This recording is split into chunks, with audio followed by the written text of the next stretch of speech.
secrets on your screen, where every vid's a gorgeous dream. Reactions full of light and fun, empowerment for everyone. Somebody asked me on another content creator's post if I would do a story time on the time that I dated a serial killer for 2 years.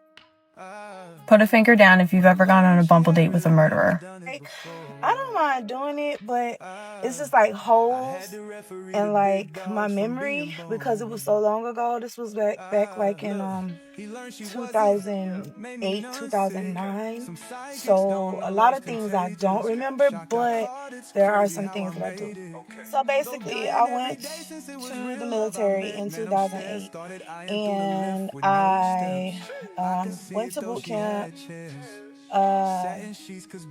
Left out of boot camp, went to A school in Mississippi. That's where it all started.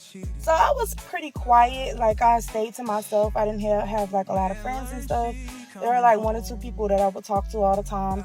And then there was my godbrother as well that went in with me. We also went to boot camp together. God rest his soul. I lost him while we both were serving in the Navy. And that's another story time I could give, if y'all want that. And how that all happened with my godbrother and my best friend getting unalived in my house. But anyway, so I met, we'll call him Reactzz.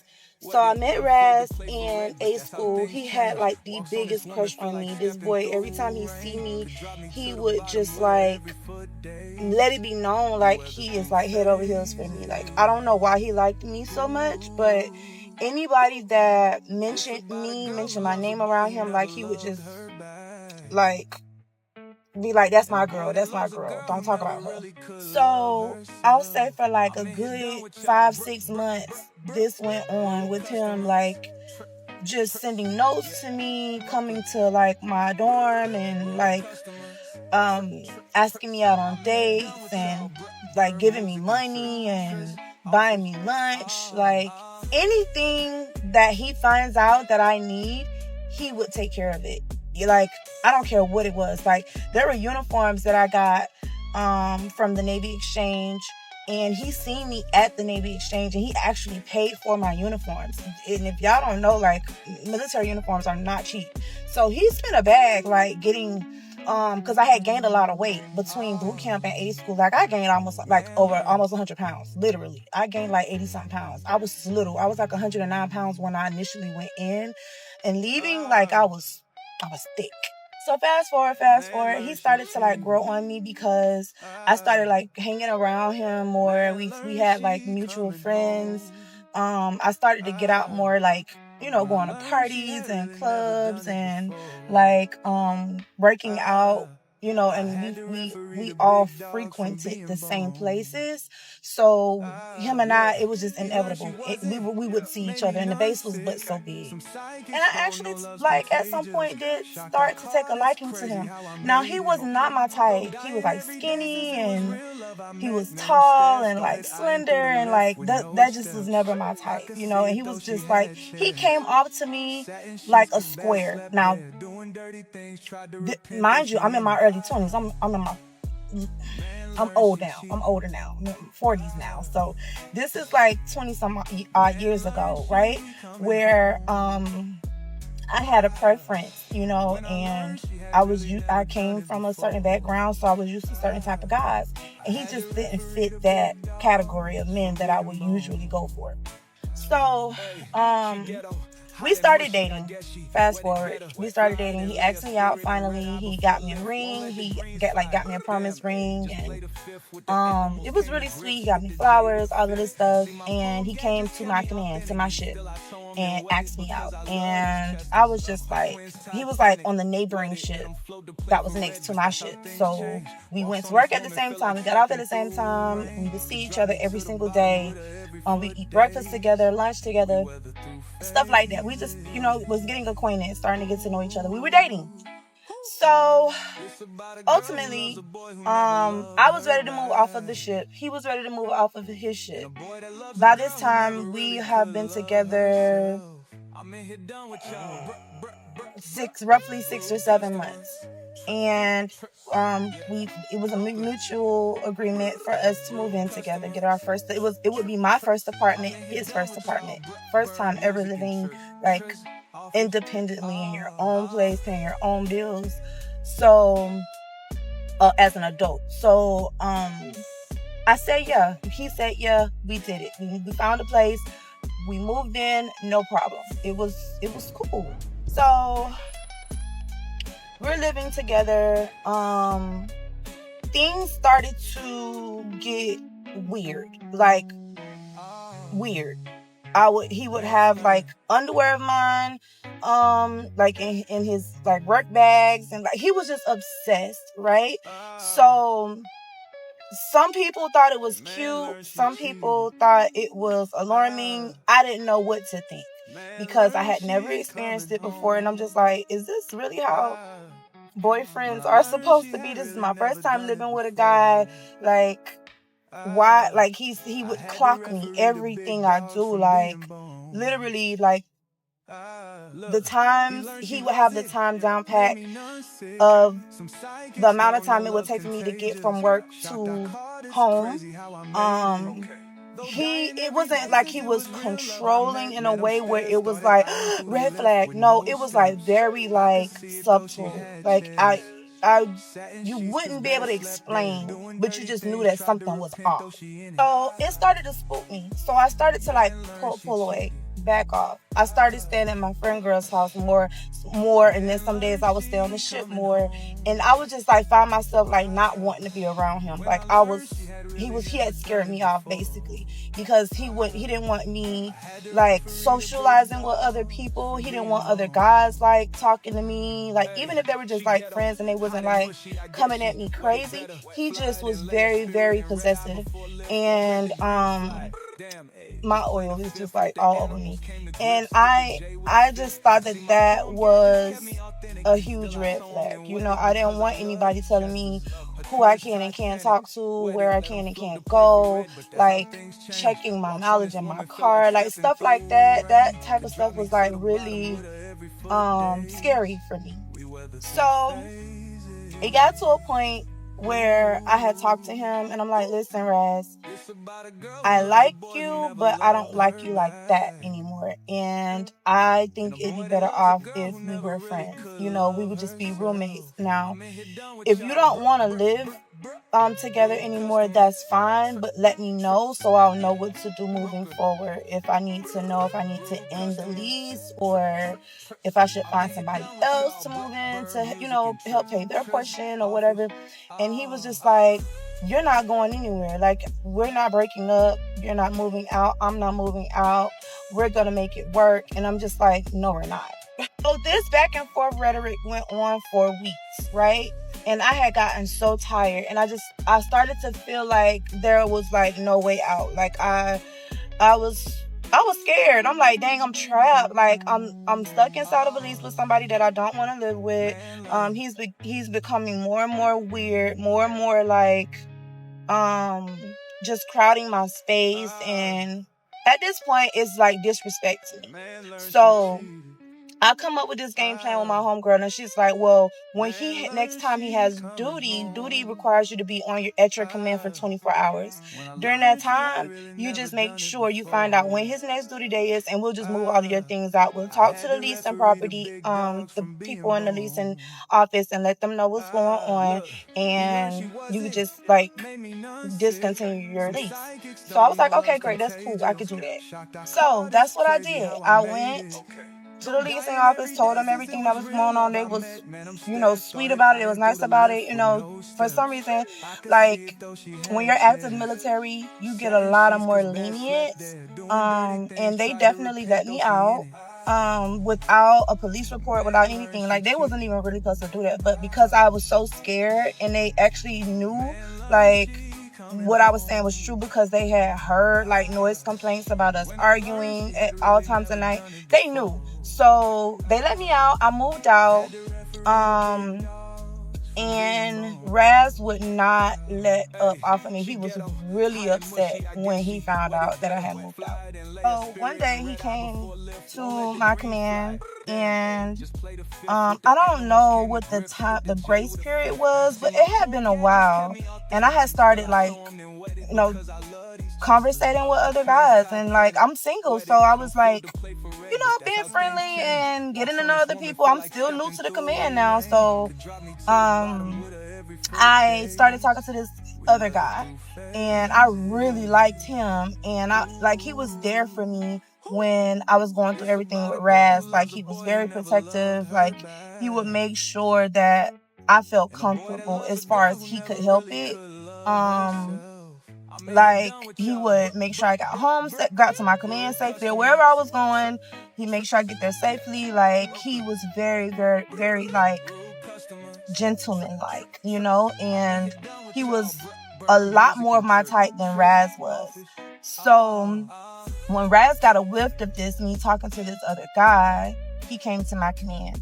So he came to my command, and people that knew me were coming to me, and they were like, Raz is on the ship. He's on the ship, and he's looking for you. And he looked mad. You need to go to the quarterdeck. So I go out to the hangar bay, and he's out there. He got his homeboys with him, and he's he doesn't even like himself. He just looked like something demonic, for real. And I just walked up to him. There was people around. I wasn't really threatened, but I walked up to him, I'm why are you here? He's you think you finna just get up and just up and leave and get with another nigga? It's not happening. I'm not gonna let that happen. And I'm well, you don't have any other choice. What are you gonna do? Force me to be with you? You can't force me to be with you. Come on, you sound crazy, right? So he's I don't care what you're talking about. Watch. He just kept saying, watch. And I'm okay. Not taking it serious, whatever, that type of deal. I'm young, not thinking about how serious this could get until. Okay, so fast forward a couple weeks. I'm still getting all these calls. I had to change my number. I was getting a whole bunch of calls from him, a whole bunch of text messages from him. I had to change my number. I had to change my email. I had to do a lot, right? And I let my command know, hey, I'm going through a breakup. This guy is not letting it go easy. He doesn't approve of it. So if anything happens to me, he did it. It was one of them type things. So I made everybody aware. So I say this was around this, we were coming up on Thanksgiving.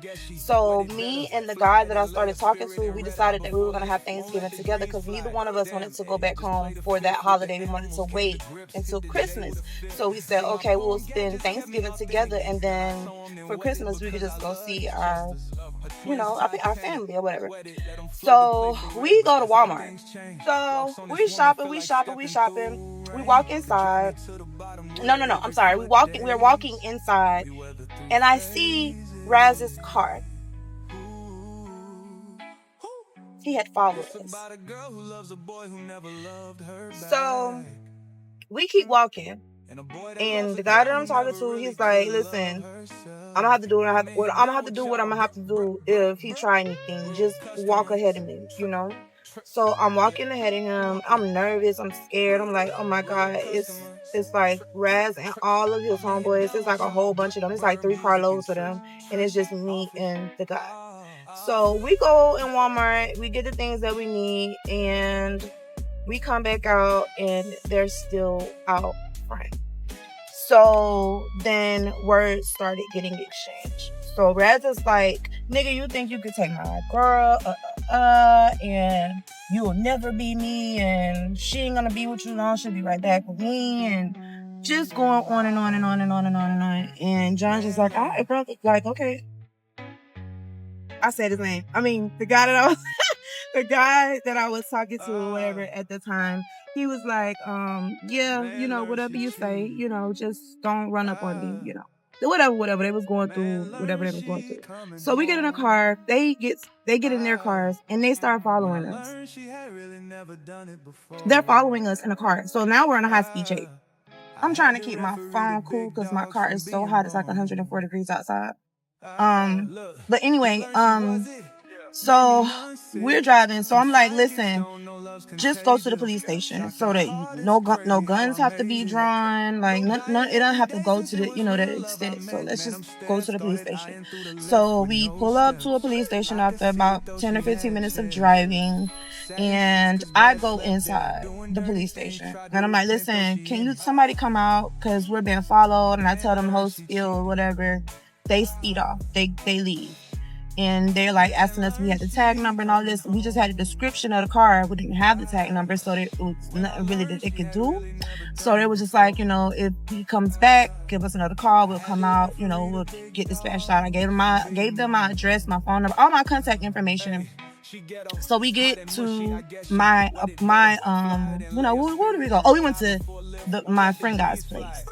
And we literally was just sitting there, and my phone starts ringing off the chain. Now, mind you, this is a new number. Nobody has this number. My phone is blowing up, and now I'm getting all kind of threats, like I off you, me, him, everybody type deal. All right, so other things that happened, I'ma just skip because I don't remember like all the details of everything that happened like after that. But more things had happened where there was more run-ins and more threats and just Raz acting crazy, right? So anyway, fast forward. I've advanced. Things are happening for me. I'm doing good. I'm doing well. And it's about time for me to go to a different shore. I'm getting new orders now. Raz finds out about it. He goes out. He gets drunk. He gets into a car wreck. Nearly take his own life. Like, he literally almost dies. Like, he's in a hospital. He got broken limbs. Like, his face is messed up. He is just tore up. I mean, like, looking at him, you would have thought like he was supposed to be dead. So some people may agree with what I did or not agree. I don't know. I just felt like it was for my best interest because I was more concerned about my safety before anything. So when I found out about him being like, in the hospital and all of that stuff, and they sent me pictures of him, our friends or whatever, I told them to like give me updates on him to make sure he's okay. I didn't want to call myself or go to the hospital myself because I felt like that would have been a way of me making him feel like there was hope for us when I knew that we were completely over. So I didn't want to open that door. You know what I mean? Like I wanted him to really recover and move on. That's all I wanted. But I wanted to know if he was, going to be okay and stuff like that. So come to find out, he was fine. After he was discharged from the hospital, a couple weeks after that, he got kicked out of the military for distributing drugs and a whole bunch of others, driving drunk and a whole bunch of other stuff. So he got out and he moved back to where he came from. So he was from Texas and he moved back to Texas after he got, kicked out of the military or whatever.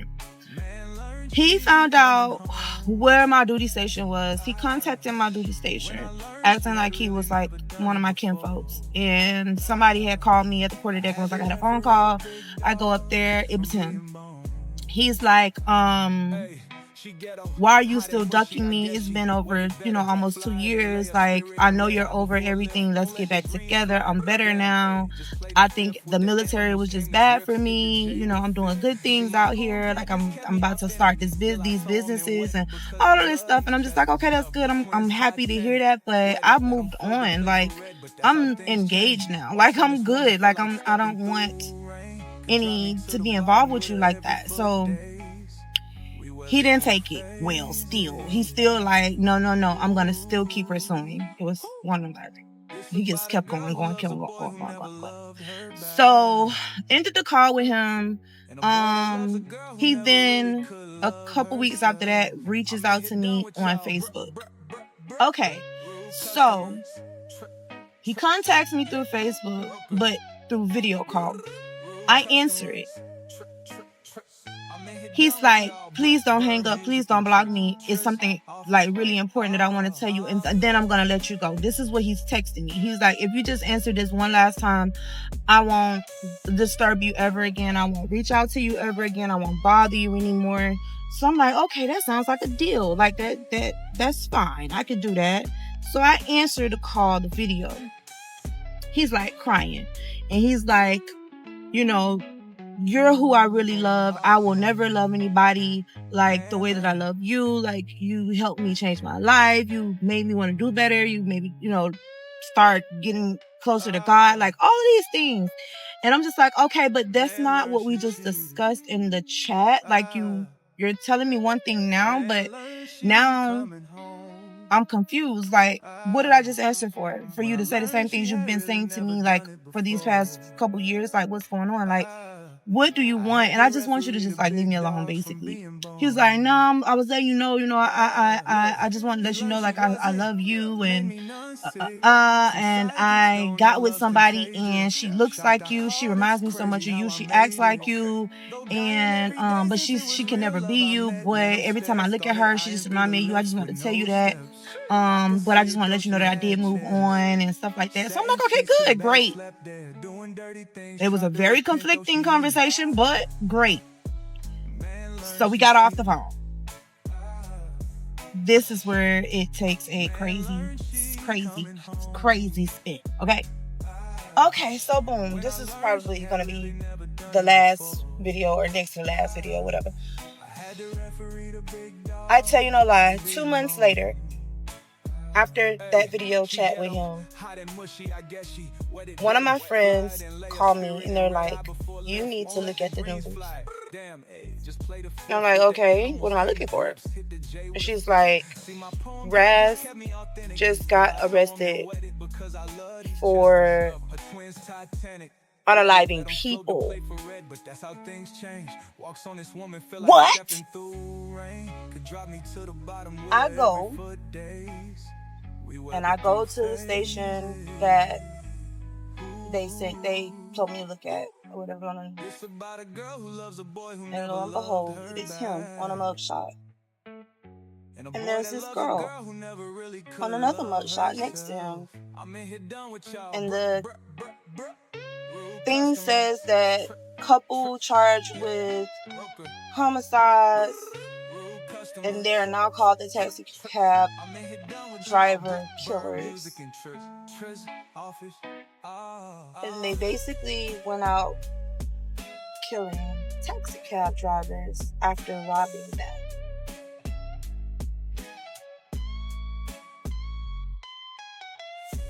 I didn't know whether I was supposed to be surprised, or if he displayed some sort of behaviors that were red flags for him to be capable of doing something like that.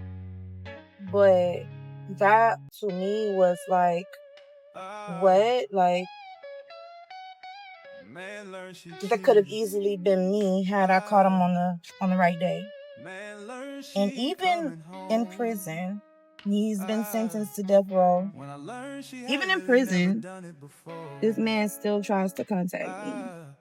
I had to referee the big dogs from being born. That's the story. So it's not hard to run into the wrong people, but it also isn't hard for God to keep you protected and covered, and out of harm's way, regardless of how demons manifest in those people. He isn't even the first person that I've been involved with that has done something like that. Well, to that extent, yes, but I've also had an ex-boyfriend that is serving life now for taking someone's life, but he claims it was self-defense, but it was obviously not self-defense because he got life. But yeah, I have so many stories like that will blow your mind. Like, when I tell you my testimony at the end of the day, when I give it all, people will probably think that it's made up. Like, it literally can be, my life can be a movie. It's not like that now, but like, over the years, I have seen, heard, felt, and been through some things, right? But I think that one is next to the most traumatic one, because I actually lived with this person. And then, like I was telling y'all before, the story on my godbrother and my best friend, how they got unalived in my home while I was in the military. That's a story that I'm open to tell. I used to couldn't tell it, but I don't have a problem with it. I'm still healing, but it helps me to talk about it. So if y'all want to hear about that, let me know, and I will make a video for that. Thank you.